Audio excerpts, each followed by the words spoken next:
முதுகலை ஆசிரியர் தேர்வுக்கு தயாராகி வரக்கூடிய நண்பர்கள் அனைவருக்கும் என்னுடைய இனிய வணக்கம்.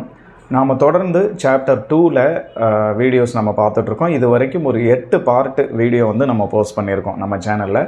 அது போக மீதி இன்னும் ஒரு 3 பார்ட் வீடியோஸ் இதை அப்லோட் பண்ணால் தான் இந்த சாப்டர் நாம் கம்ப்ளீட் பண்ண முடியும்.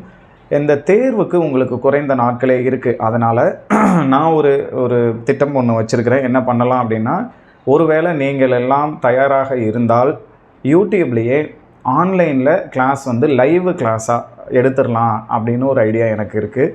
நீங்கள் எல்லோரும் உங்களுக்கு இது ஓகேவா, எந்த டைம் நீங்கள் ஒத்து வருவீங்க? ஏன்னா உங்களுக்கு தேர்வுக்காக எடுத்து தரேன்னு நான் சொல்லிட்டேன். நான் சாப்டர் வைஸ் வீடியோ போடவும் ரெடி, ஆனால் அதுக்கு ரொம்ப டைம் எடுத்துக்குது. நான் ப்ரிப்பேர் பண்ணி வாய்ஸ் ரெக்கார்ட் பண்ணி அது வீடியோவை போஸ்ட் பண்ணுறதுக்கு. இதே நான் லைவ் வீடியோவாக எடுத்தேன்னா ஒரு நாளில் ஏறத்தாழ ஒரு யூனிட்டோ இல்லை ஒரு அரை யூனிட்டோ பக்கத்தில் நம்மளால் எடுக்க முடியும். வாரத்துக்கு ஒரு 2 லைவ் கிளாஸ் நம்ம எடுக்கும் பொழுது 1 மணி நேரம் ஸ்பெண்ட் பண்ணாவே அந்த வாரத்துக்கு ஒரு சாப்டர் நம்ம ஈஸியாக கம்ப்ளீட் பண்ணிடலாம். ஸோ இதை பற்றின உங்களுடைய கருத்துக்களை மறக்காமல் எல்லாருமே நீங்கள் கமெண்ட்டில் போடுங்க. அதன் அடிப்படையாக வச்சு எந்த டைம் அப்படிங்கிறதையும் அடிப்படையாக வச்சு நாம் எடுக்க ட்ரை பண்ணலாம். அப்படி இல்லை இது ஒத்து வரலை அப்படின்ற பட்சத்தில் லைவ் கிளாஸ் இல்லை ஜிமீட் வழியாக எடுக்கிறதா, இல்லை நேரடியாக இதே மாதிரியே வீடியோ போட்டுக்கலாமா அப்படிங்கிறத உங்களுடைய கருத்துக்களை சொல்லுங்கள். இந்த யூனிட்டுக்கான மெட்டீரியலை நான் இதை முடிஞ்ச உடனே உங்களுக்கு நான் போஸ்ட் பண்ணி கொடுத்துட்றேன் அடுத்த வீடியோவில். ஸோ இப்போ நம்ம இன்றைக்கி என்ன பார்க்க போகிறோம் அப்படிங்கிற வீடியோக்குள்ளே நாம் போகலாம்.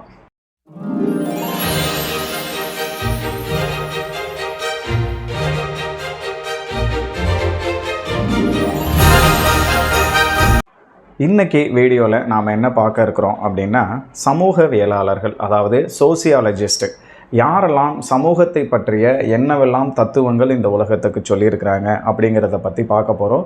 இது நம்ம ஆசிரியர்களுக்கான டிஆர்பி எக்ஸாமுக்கான சிலபஸில் இது புதிய பகுதி. ஸோ அதில் நாம் ஃபஸ்ட்டு பார்க்குறது ஆகஸ்ட் காம்ட், அதாவது ஆகஸ்டே காம்ட் அப்படிங்கிற காம்டே அப்படின்னும் சில பேர் நம்ம ப்ரொனவுன்ஸ் பண்ணுவோம். ஸோ நமக்கு எப்படி வருதோ அப்படி வச்சுக்கலாம், நமக்கு புரியணும் கான்செப்ட், அவ்வளோதான். சரிங்களா? ஸோ இவர் ஒரு ஃப்ரெஞ்சை சேர்ந்த ஒரு தத்துவ அறிஞர், ஃபிலாசபர். இவரை நாம் எப்படி குறிப்பிடுவோம் அப்படின்னா, த ஃபாதர் ஆஃப் சோசியாலஜி, சமூகவியலின் தந்தை அப்படின்னு சொல்லுவோம். அதாவது சமூகவியலை பற்றி அறிமுகப்படுத்தினவர்களில் இவரும் ஒருவர். அதனால் இவரும் ஒரு சமூகவியலின் தந்தை. இது மாதிரி இன்னும் இருக்கிறாங்க, அதை பற்றி நம்ம அடுத்தடுத்த இதில் பார்ப்போம். ஸோ இவர் முதல்ல 1830 இந்த சோசியாலஜியை பற்றி என்ன சொல்கிறார் அப்படின்னா, சோசியாலஜி சமூகவியல் அப்படிங்கிறது சமூகத்தை பற்றிய அறிவியல் அப்படின்னு இதை டிஸ்கிரைப் பண்ணுறாரு. சரிங்களா? ஆகஸ்ட் காம்டே. இவருடைய தத்துவம் ஃபவுண்டர் ஆஃப் பாசிட்டிவிசம் அப்படிங்கிறது. அதாவது இதுக்கு நிறைய தமிழில் அர்த்தங்கள் இருக்குது. புறமைமைவாதம்னு இருக்குது, புலனறிவாதம்னு இருக்குது, நேர்காட்சியம்னு இருக்குது, நேர்காட்சிவாதம் அப்படின்லாம் இருக்குது. ஸோ ஆகஸ்ட் காம்ட் என்ன அப்படின்னா, ஃபவுண்டர் ஆஃப் பாசிட்டிவிசம், அதாவது எந்த விஷயம் இருந்தாலும் அதை நேர்மறையாக நாம் பார்க்கணும் அப்படிங்கிற ஒரு கொள்கையை இவர் அறிமுகப்படுத்துகிறாரு. அது மட்டும் இல்லாமல் இவர் தான் முதல்ல என்ன பண்ணுறாரு அப்படின்னா, சோசியல் ஃபிசிக்ஸ் அப்படின்னு ஒரு சப்ஜெக்ட் இந்த உலகத்துக்கு அறிமுகப்படுத்துகிறாரு. சமூக இயற்பியல் அப்படின்னு ஒன்று இருக்குது அப்படிங்கிறத அறிமுகப்படுத்துகிறாரு. அப்புறம் இந்த சமுதாயத்தை பற்றி நீங்கள் படிக்கணும் அப்படின்னா அதுக்கு 3 நிலைகள் இருக்குது அப்படின்னு சொல்கிறாரு.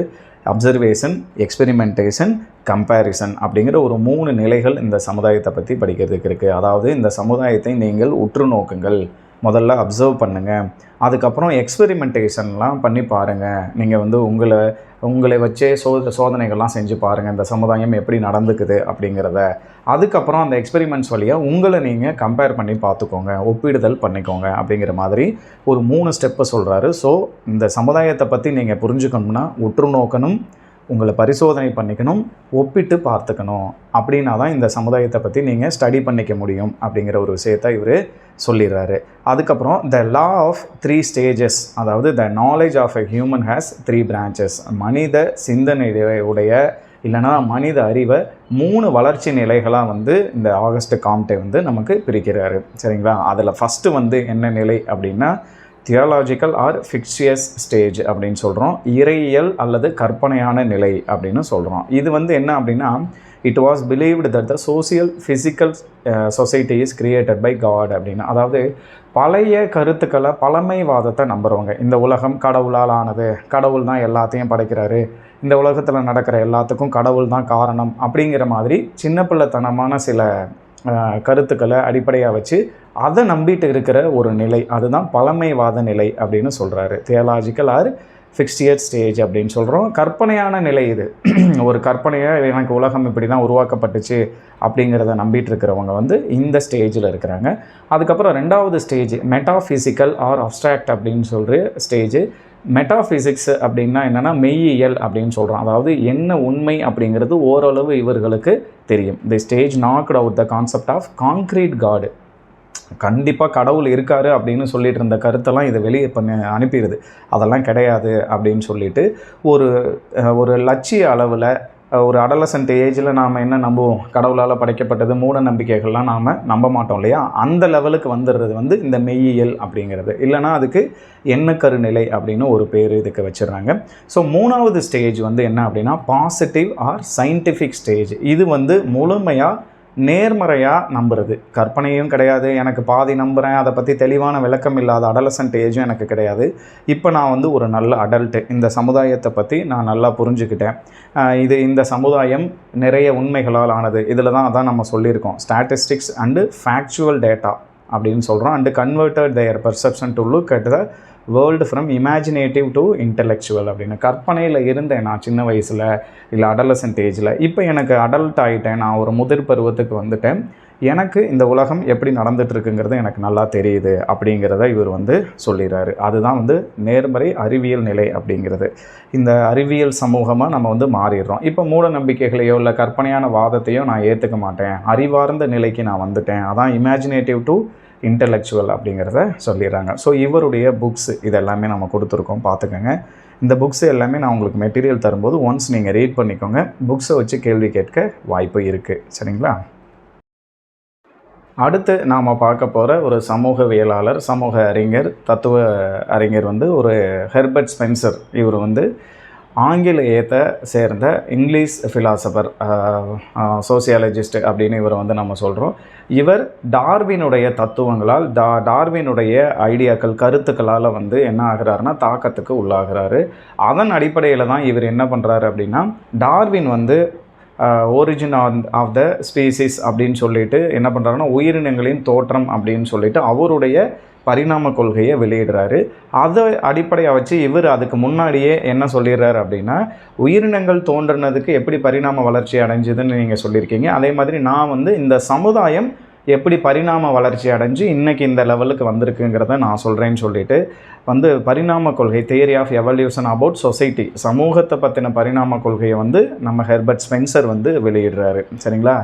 இவருடைய பாப்புலரான ஒரு பிரேஸ் வந்து பார்த்தோன்னா சர்வைவல் ஆஃப் த ஃபிட்டஸ்ட், தக்கன விளைக்கும் அப்படிங்கிறது. அதாவது சூழலுக்கு தகுந்தபடி தன்னை தகவமைத்து கொள்ளும் உயிர்கள் வந்து இங்கே நீடித்து வாழ முடியும், அதுக்கு உதாரணமாக மனிதனை சொல்லலாம் அப்படிங்கிறத வந்து இவருடைய கருத்து தான் முதல்ல சொன்னது. 1864 பிரின்சிபல்ஸ் ஆஃப் பயாலஜி அப்படிங்கிற புத்தகத்தில் இந்த முக்கியமான பிரேஸை வந்து இவர் அறிமுகப்படுத்தியிருக்கிறாரு. இவருடைய தியரி ஆஃப் எவல்யூஷன், பரிணாம கொள்கை, சமுதாயம் பற்றின பரிணாம கொள்கை என்ன சொல்லுது அப்படின்னு பார்த்தோம்னா, இந்த சமுதாயம் பற்றின பரிணாம கொள்கை 4 நிலைகளில் வளர்ச்சி அடைஞ்சு இன்றைக்கி இந்த லெவலுக்கு வந்திருக்கு அப்படிங்கிற கருத்தை வந்து இவர் முன்வைக்கிறாரு. அதில் ஃபஸ்ட்டு பாருங்கள், முதல்ல இந்த சமுதாயம் உருவாகிறது எப்படி உருவாகியிருக்கு அப்படின்னா, சிம்பிள் சொசைட்டியாக ஒரு எளிய சமூகமாக இருந்திருக்குது. அதாவது டிஸ்பர்ஸ்டு ஃபேமிலி, ஒரு குடும்பம் ஒன்றா சேர்ந்து அவங்க தான் வேட்டையாடி ஒன்று சேர்ந்து சாப்பிட்டு ஒரு குகைகளில் வாழ்ந்து அந்த சமுதாயம் டெவலப் ஆகிருக்கு. முதல்ல ஒரு சின்ன குடும்பமாக தான் ஆரம்பிச்சிருக்குது, அவங்கெல்லாம் ஒன்றா வாழ்ந்துருக்குறாங்க அப்படிங்கிறத சொல்லிடுறாரு. ரெண்டாவது என்ன அப்படின்னா, காம்பவுண்டு சொசைட்டி, குடும்பமாக வாழ்ந்த மக்கள் கொஞ்சம் பேர் ஒன்றா சேர்ந்து ஒரு கூட்டமாக ஒரு இடத்துல இருந்து வாழ ஆரம்பிக்கிறாங்க. அது வந்து காம்பவுண்டு சொசைட்டி, கூட்டு சமூகமாக வாழ ஆரம்பிக்கிறாங்க. அங்கே அவர்களுக்குள்ளே அவங்க ஒன்றா சேர்ந்து வேட்டையாடி அவங்களுக்குள்ள பாதுகாப்பாக நின்றுட்டு கும்பலாக ஒரே கூட்டமாக வாழ ஆரம்பிக்கிறாங்க. இதை வந்து குலம்னு சொல்கிறோம். இப்போ நம்ம குல தெய்வம்னா நம்முடைய பங்காளிகளுக்கெல்லாம் நாம் குல தெய்வமாக வச்சுருக்கோம் இல்லையா, அதே மாதிரி கிளான் அப்படின்னு சொல்கிறாரு. ரெண்டாவது, குடும்பத்துக்கு அடுத்தபடியாக தான் இந்த கிளான் குலம் வந்து டெவலப் ஆகிருக்கு. மூணாவது என்ன வந்திருக்கு அப்படின்னா, ஒரு டபுளி காம்பவுண்டு சொசைட்டி அப்படிங்கிறாரு. இரட்டை கூட்டு சமூகம் அப்படிங்கிறது, இந்த இனம் அப்படிங்கிறது அதுக்கப்புறம் தான் வந்திருக்கு. இப்போ நாம் உதாரணத்துக்கு என்ன சொல்லலாம் அப்படின்னா, தமிழ் இனம், நம்ம நாட்டுக்குள்ளேயே தமிழ் இனமாக வாழ்ந்துட்டுருக்கோம், ட்ரைபு. அப்போ நம்ம வந்து முதல்ல ஃபேமிலி, அவங்கவுங்க ஃபேமிலியாக சின்ன ஒரு எளிய சமூகமாக இருந்துச்சு. அப்புறம் ஒரு குலமாக மக்கள் ஒரு கம்யூனிட்டியாக ஒரு கும்பலாக சேர்ந்து வாழ ஆரம்பித்தாங்க. அதுக்கப்புறம் இரட்டை கூட்டு சமூகமாக வந்தது. ட்ரைபு இனம் அப்படிங்கிற ஒன்று உருவாச்சு சமுதாயத்தில். அதுக்கப்புறம் என்ன ஆச்சு அப்படின்னா ட்ரபிளி காம்பவுண்டு சொசைட்டி, மும்மடங்கு கூட்டு சமூகம் அப்படின்னு ஒன்று வந்துச்சு. இதைத்தான் நாம் என்ன சொல்கிறோம் அப்படின்னா இப்போ ஒரு நாடு, இந்த ஒரு தேசம் அப்படின்னு, இப்போ இந்திய தேசம் அப்படின்னு நம்ம சொல்லிகிட்ருக்கோம். ஸோ ஒரு சமுதாயம் இந்திய அளவிலான இப்போ நம்முடைய இந்த ஒரு சொசைட்டி வந்து இப்படி தான் டெவலப் ஆகிருக்கு அப்படிங்கிறத சொன்னது வந்து ஹெர்பர்ட் ஸ்பென்சர். மொத்தம் 4 சொல்கிறாரு. இந்த பரிணாமம் கொள்கை வந்து உலகளாவியது, யூனிவர்சல் எவல்யூஷன். உலகம் முழுமைக்கும் எல்லா பகுதியிலையும் இருக்கக்கூடிய சமுதாயம் இப்படி தான் டெவலப் ஆகி வந்திருக்கு. அதனால் இது வந்து யூனிவர்சல் எவல்யூஷன் அப்படின்னு வந்து இதை சொல்லிடுறாரு. அடுத்தது, evolution is gradual and continuous, not abrupt அப்படின்னு சொல்கிறார். அதாவது இந்த மாதிரியான எப்படி மனிதனுடைய வளர்ச்சி, அந்த பரிணாம வளர்ச்சி வந்து வளர்கிறதுக்கு எத்தனை காலகட்டம் எடுத்துக்கிச்சோ, எத்தனை 1000 ஆண்டுகள் ஆச்சோ, அதே மாதிரி இப்போ நாம் வசிக்கிற இந்த சமுதாய கட்டமைப்பு வர்றதுக்கு நிறைய ஆண்டுகள் எடுத்துச்சு. உடனே நடந்துடல, படிப்படியாக தான் நடந்து இந்த மாதிரி நாம் டெவலப் ஆகிருக்கோங்கிறத இதில் சொல்லிடுறாங்க. அதுக்கப்புறம் இந்த சமுதாய வளர்ச்சி வந்து சிம்பிளானது, ஒரே மாதிரியான எளிய நிலையில் முதல்ல ஆரம்பித்து அதுக்கப்புறம் பன்முகத்தன்மை கொண்ட சிக்கலான நிலைக்கு இன்றைக்கி போயிடுச்சு. இன்றைக்கி நம்மளை பிரித்து பார்த்தோம்னா ஒரு இனமாக சேர்ந்து நிற்கிறோம், மொழியாக சேர்ந்து நிற்கிறோம், கம்யூனிட்டியாக சேர்ந்து நிற்கிறோம், படித்தவங்களாக சேர்ந்து நிற்கிறோம், பணக்காரங்களாக சேர்ந்து நிற்கிறோம் அப்படிங்கிற மாதிரி நிறைய பிரிவுகள் இன்றைக்கி உண்டாயிருச்சு. ஆரம்பத்தில் எப்படி இருந்தது? அது ரொம்ப சிம்பிளாக ஒரு குடும்பம் ஒன்றா வாழ்ந்தாங்க, ஒரு இடத்துல இருக்கிறவங்களாம் ஒன்றா சேர்ந்து குலம்னு ஆரம்பித்தாங்க, அப்படி இருந்துச்சு. ஸோ அதுதான் வந்து ஹோமோஜெனஸில் சிம்பிளில் இருந்து ஹீட்ரோஜெனஸ் காம்ப்ளெக்ஸுக்கு இன்றைக்கி மாறி இருக்குது அப்படிங்கிறத சொல்லிடுறாரு. அதே மாதிரி இந்த இப்போ நாம் வாழ்ந்துட்டுருக்க சமுதாயத்தில் வந்து இன்ஈக்வாலிட்டி அப்படிங்கிறது இயற்கை தான். அதாவது சமத்துவமின்மை அப்படிங்கிறது உண்டு, எல்லா சமுதாயத்துலேயும் உண்டு அப்படிங்கிறாரு. எல்லாரும் ஈக்குவலாக இருக்க மாட்டாங்க, ஒருத்தர் மேலே ஒருத்தர் கீழே அப்படிங்கிற சொல்கிறதெல்லாம் வந்து இயற்கை தான் அப்படின்னு இவருடைய கருத்தாக இருக்குது. அதுக்கப்புறம் இன்டகிரேஷன் அண்டு டிஃபரன்சியேஷன், ஒருங்கிணைப்பு மற்றும் வேறுபாடு அதிகரிக்கும். எல்லோரும் ஒன்றா இருக்கிற மாதிரி ஒரு நாடுன்னு சொல்லுவோம், ஆனால் அந்த நாட்டுக்குள்ளேயே ஏகப்பட்ட வேறுபாடுகள், டிஃபரன்சியேஷன், சமுதாயத்துக்குள்ள ஒற்றுமையின்மை இதெல்லாம் கண்டிப்பாக இருக்கத்தான் செய்யும் அப்படிங்கிறது வந்து நம்ம ஹெர்பர்ட் ஸ்பென்சர் அவர்களுடைய சமுதாயம் பற்றிய இந்த பரிணாம கோட்பாட்டில் சொல்லப்படுற முக்கியமான விஷயங்கள்.